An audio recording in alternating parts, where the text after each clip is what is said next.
kawo jama'a in tunatar da mu maganar Allah madaukakin sarki, in tunatar da mu maganar manzon Allah sallallahu alaihi wasallam.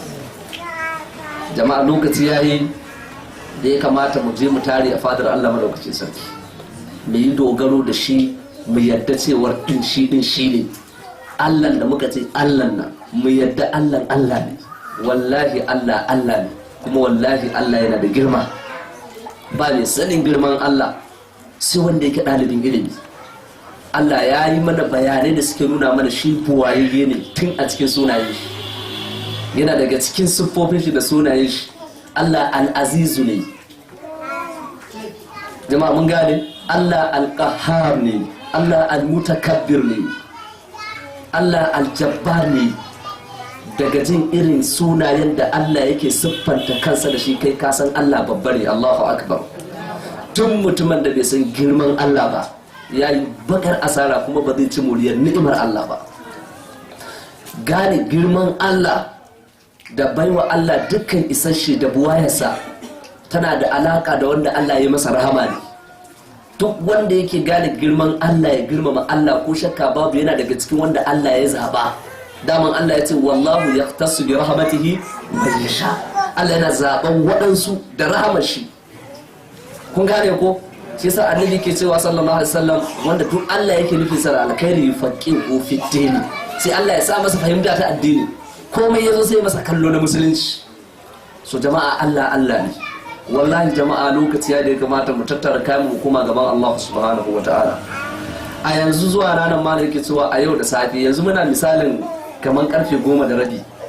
A yau a wannan makabartar, makwabciyar wannan makarantar, an binne sama da mutum 6. Don Allah me tunanin ka nan da zuwa 12 rana, ko karfe 2 ko karfe 1 ko a yinin yau, ba mamaki a wannan tattaruwar tamu akwai wanda an jima sai an kai ta wancan gurin.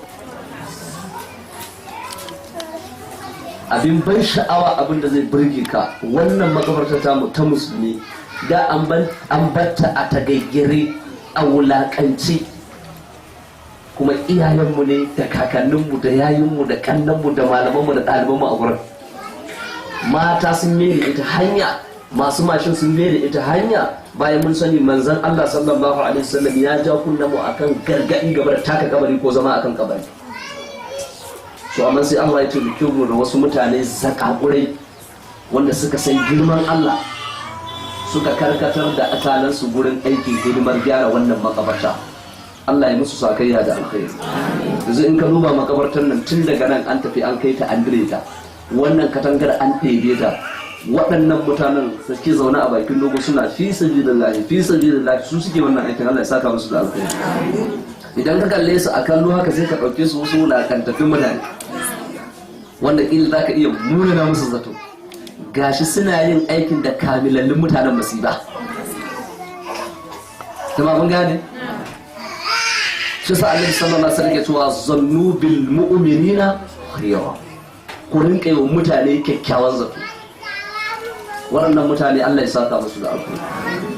Jama'a lokaci yayin da ya kamata mu koma zuwa ga Allah madaukakin sarki. Allah ya isa ya kare mu, Allah ya isa ya mana duk abin da muke fata. Allah ya faɗi a cikin Al-Qur'ani, yace walillahi ma fis samawati wa ma fil ard wa kafa billahi wakila. Ga Allah madaukakin sarki da duk abin da ke cikin sammai da ƙasa yake, kuma Allah ya isa ya zanto wakilin bayi.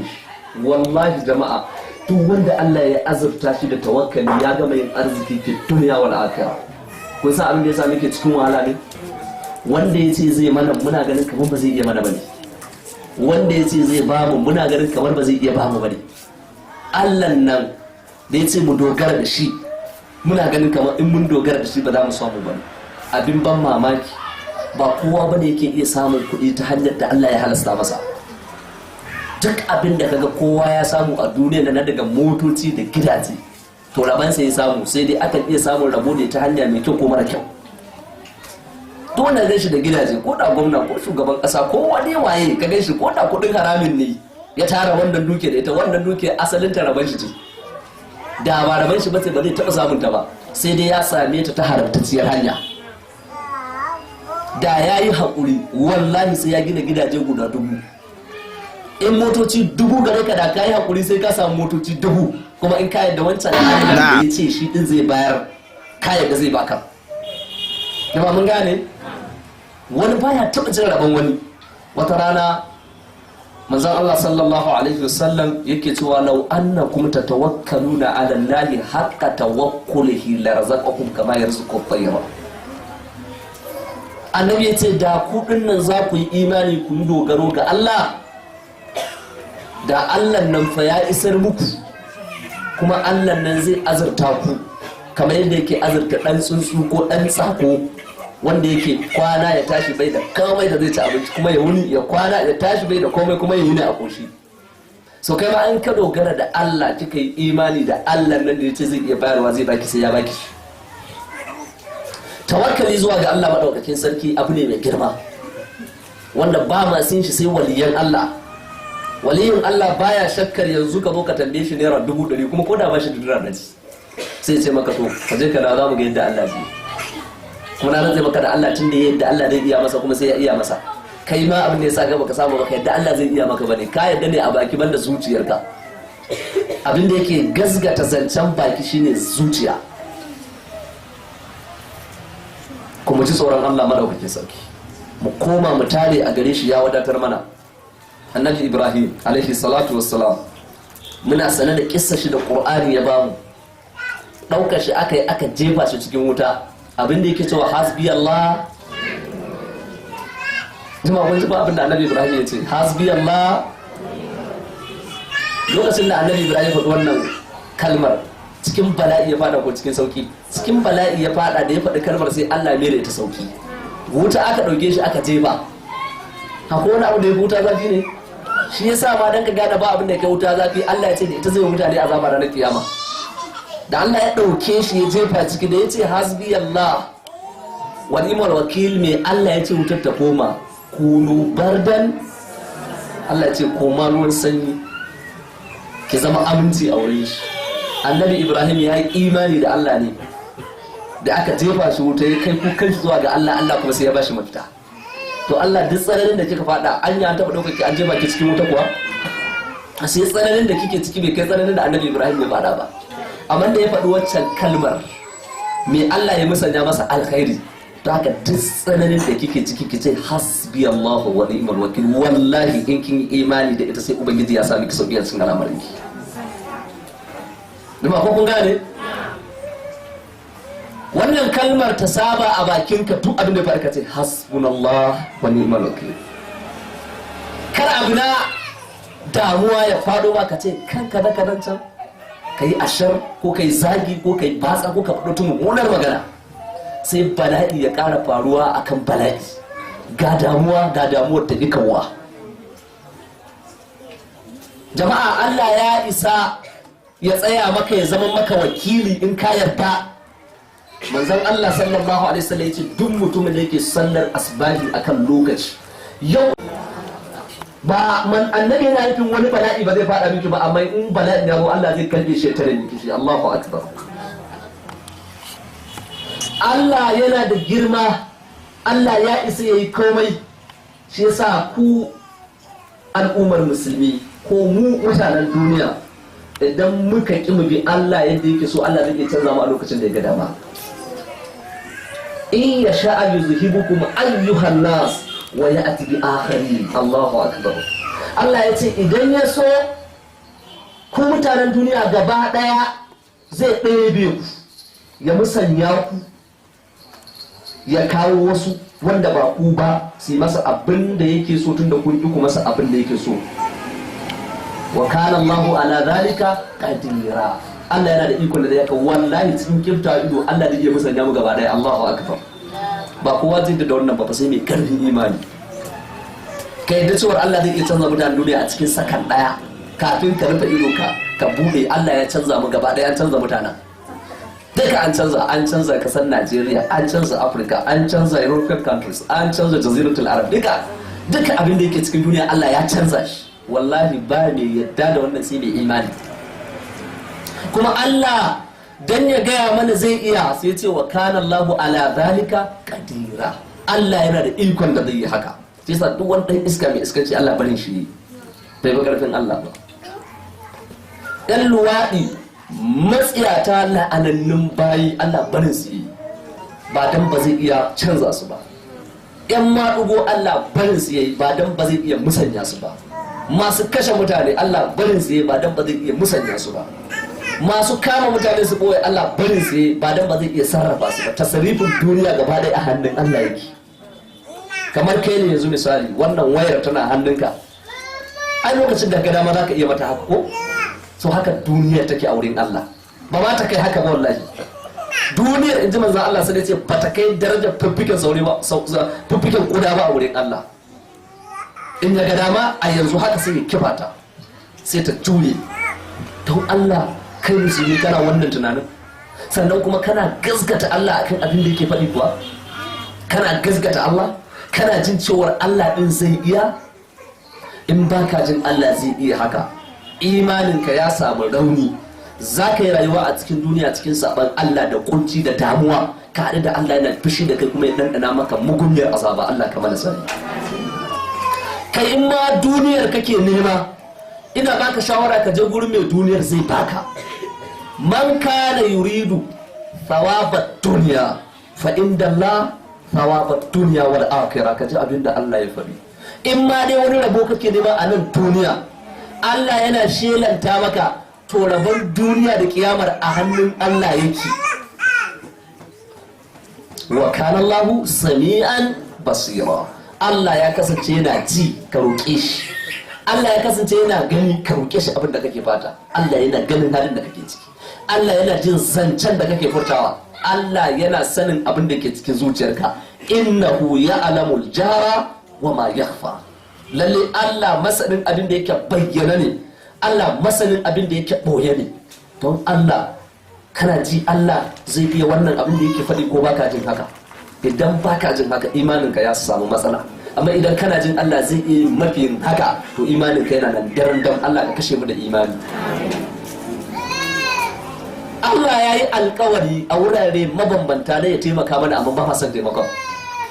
Allah ya gaya mana matakin samun arziki na duniya da lahira. Allah ya sa mana ya gaya mana hanya da ake samun sauki a gurin shi ba ma son bin hanyar. Allah ya gaya mana hanyar da ake yi akan kare zanabai amma ba ma son bin hanyar.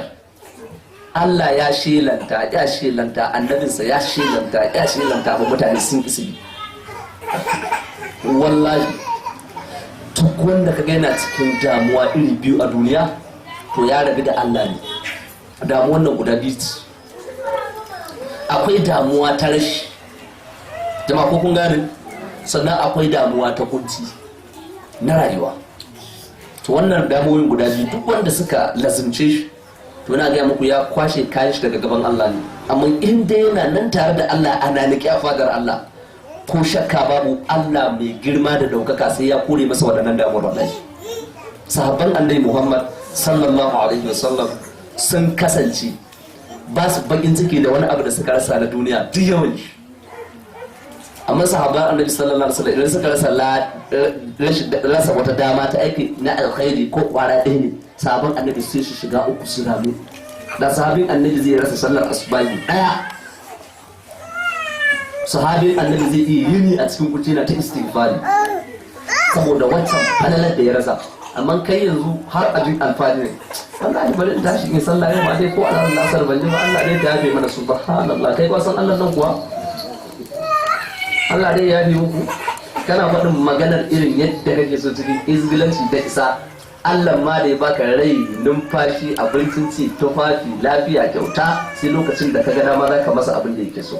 Amma kai kuma so kake Allah ya maka abin da kake so a lokacin da kake so. Man anta waye kai, baka isa ba wallahi. Ka bi Allah, ka yarda da Allah, ka dogara da Allah, shikenan sai shi ke isar maka. Wallahi jama'a kuma ji tsoron Allah. Wannan rashin jin tsoron Allah shi zai ku kowa a cikin fitinar da muke ciki. Da ni zan ji tsoron Allah, ke ki ji tsoron Allah, wance ya kiyaye ji tsoron Allah, mijin ke ji tsoron Allah, matarka ta ji tsoron Allah, shikenan. Da ta ba ta saba Allah sai ta ji tsoron Allah, sai ta fasa ba dan kai ba. Da kawo baka suce ta sai ka ji tsoron Allah sai ka fasa ba dan kana jin tsoron ta ba. da haka sai Allah ya zazzaga albarka a tarihin rayuwarka da ta zuriyarka gaba daya. Ubangiji ta'ala ka kara mana imani, Ubangiji ta'ala ka kara jaddada imani a cikin zukatanmu. Allah ka nisanta mu da duk wani abu da zai nisantar da mu da imani. Duk abin da zai raba mu da kai Allah ka nisantar da mu da shi. Duk abin da zai kusatar da mu da kai Allah ka kusatar da mu da shi. Wata rana wani bawan Allah wanda ya yarda da Allah, ya yarda Allah zai iya masa komai, sai an ce a duniya bai taɓa ganin wani abu da ya gare shi ba. Sai da bawan Allah ya zo same shi ya ce da Allah, mota nake nema kuma abinda nake nema cikin naira 200,000 ne, da Allah na zo gurin ka taimaka mu. Lo wanda ake tambayar bashi da kausisi sai ce 200 a haɓa da Allah, wannan abu ne mai sauki insha Allah a gurin Allah, ba matsala, ka je ka dawo zuwa anjima. Sai ya ce karfe nawa? Ya ce ban sani ba, amma dai ka dawo anjima. Jama'a ko kun gane? Shikenan yana zaune bayan wancan ya tafi, sai ga wata mota an zo da ita an sa mata alama na kusel, sai ya tsaya. Jama'a ko kun gane? Sai ya tsayar da su, shi wannan mutumin da bai da kosi ce wannan motar nawa? Aka ce wannan mota an mata kuɗi 100,000. Sai ya ce na siya, ko ba shi da kosi. Can ya alƙawarin zai ba wancan 200,000, nan gashi ya sai mota, ko ba shi da kosi. Ya yi cinikin mota aka ce 800,000, sai to masha Allah. Sai to amma za a mun afuwan da Allah zuwa an jima za a zo a shi kudin nasi ana yi komai. A ce kawo da fasir ce babu, amma in ko zo complete insha Allah. Suka ce karfe na wuce insha Allah dai na ce a zai a dawo an jima. Shi kenan mai mota sai ya siyar musu da mota a tafi. Shi ma sai ya koma ya dora mata wannan fosar din. Ko gane? Sai ga wani mutum ya zo shi kuma zai wuce, sai ya dawo baya kalli mota ya ga damusa. Sai su ce nawa za ka sai min da mota? Sai to nawa za ka sai mota? An ce abin da ya sayar da mota miliyan 1,300,000. Miliyan 1,300,000. Aka ce to kawo account a ma transfer, ya ce bi ba da account ba na tara kudi a taske min kudi na a hannuna. Aka taske masa kudi a hannu, ya zauna yana zaman jira mai 200,000 ya zo a zabe 2,800 bai ba sa. Allahu akbar. Wallahi kun san abin da ya sa ya nasara? Ya yarda Allah zai iya bashi ma abin da ya fi haka. Jama'a kun gane? Kai ma da ke ma za ki yarda ki kyautata wa Ubangiji zato, shi ke nan magana ta gani. Illar da fitinar shi ne rashin yarda da Allah ɗin zai iya. Ya zo a cikin miliyan 1,300,000, aka kwashe 800,000 aka ba masu mota, sauran nawa? Sauran 500,000 ko?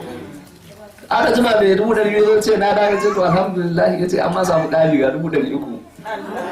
Kai 200,000 ka ne ma to ubangijin ka ya baka 300 gashi. Jama'a ko kun gane?